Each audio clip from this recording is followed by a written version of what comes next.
Hi there, I'm Anoushka Havinden. I'm an artist and a writer and I live in Argyll in Scotland. I live in a wee seaside town on the Firth of Clyde. That's the Clyde. So my studio is just in an outbuilding next to my house. There we go. Welcome to my studio.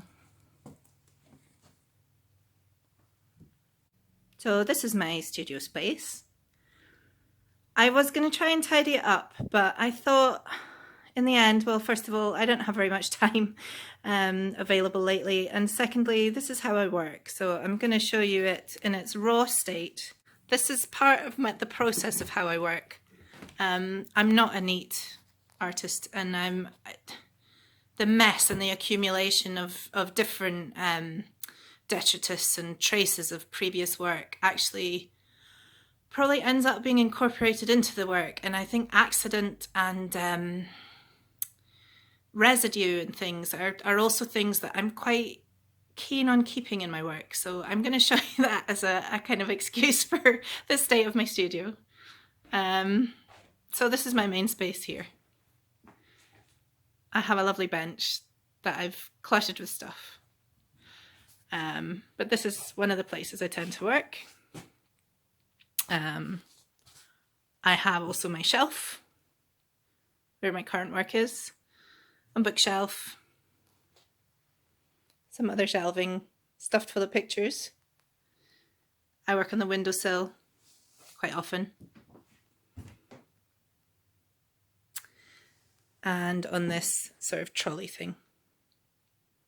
I'm also a poet, so this part of my studio is where I'm currently working on a collection of poems about the waters of the west coast of Scotland.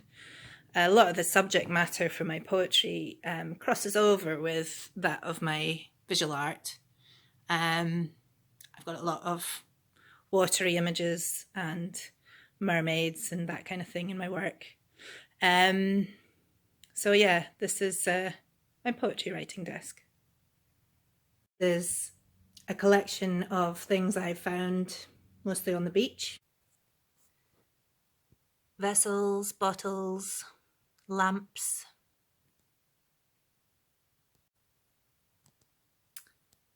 The body, its impermanence, and how it's subject to decay. Stories and myths.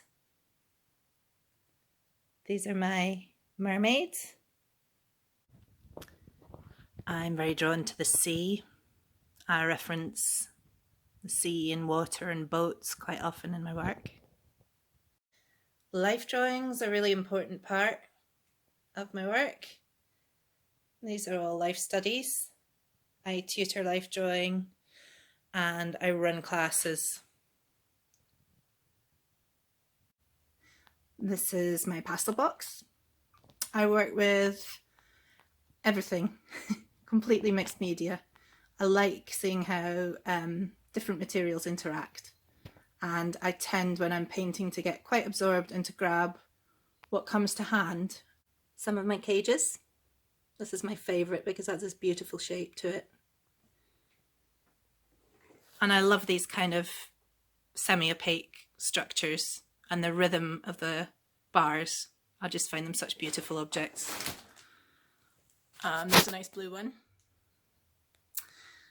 There's some drawings up there, some older work.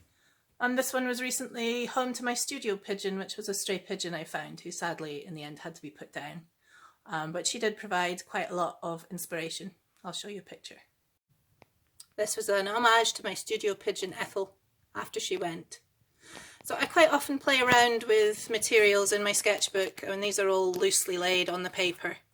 And these are things that I found. I found this, I think it's a bit of kitchen roll, but I think it's gorgeous. It's got lines in it again, and it's weathered, and it has a lovely density to it. And these are some recent works. I think I said in my introduction that when I look for the line between drawing and painting, I just can't really see it. I know some people say line, but, well, you know, tone becomes line. But like I said, I like to work in series. So this was a series of kind of ghostly, fairy-like creatures escaping a cage, I suppose. I'm never usually quite sure when I'm working what's going to come out. I also tend to work with these very abstracted figures to give that kind of solidity of presence, I think. And I think I'm trying to get the observer to identify with that and to really feel into the painting. So I'm very interested in like proprioception and how we empathize with a picture and how it becomes almost talismanic as well. I sometimes have the feeling when I'm working that a picture has magical powers. So this is what I'm working on at the moment. This is the 5A5 pieces for the Drawing Box travelling exhibition. And it was a really nice project for me. I like to work in series. I like to kind of play with an idea through different permutations.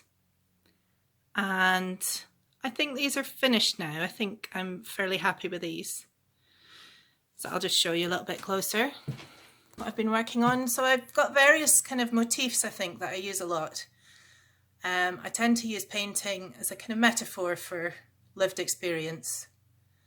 So I'm very interested in perception and how we experience the world. And I'm trying to kind of get a feeling of that in my pictures.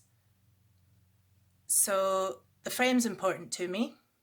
I usually kind of draw a frame in my pictures. Here I've been using a theatre curtain, a stage curtain. And in fact, I can show you the inspiration for this. I think this was Cove Community Hall.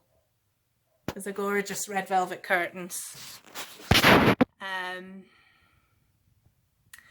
then this is also using other motifs that are quite frequent in my work. I often use vessels. This is a bottle, but it's kind of body shaped. And cages. So I'm interested in the structure, and I think ultimately what we use as support and how it defines and confines us, I suppose. And also how we can break free from that.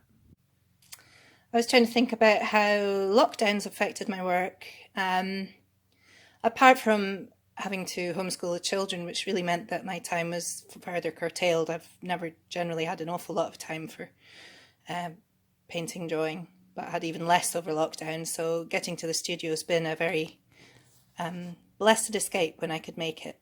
But other than that, I feel like I'm becoming a little bit more abstracted in the work. I don't know if it's become a bit more insular and inward looking for probably quite obvious reasons. So these were some abstracted paintings that I've just been playing around with.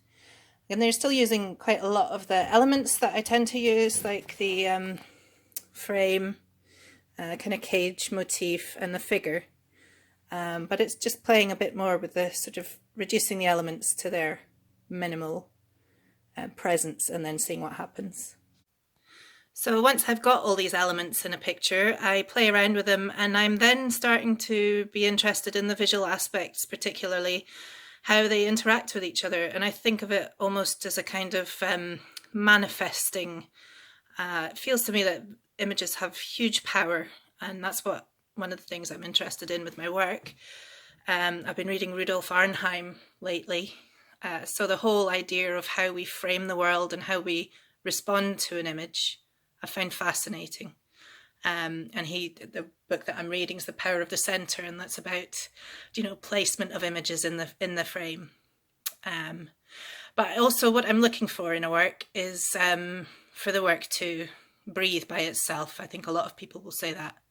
So generally speaking, I've got the subjects, kind of figurative elements, and then I have the aesthetic elements of that, how they're interacting with each other and the placement on the page. And then last of all, I just go and see what happens, and when it becomes this third space is where the really exciting things happen for me. Thanks for watching, and thanks Di at the Drawing Box.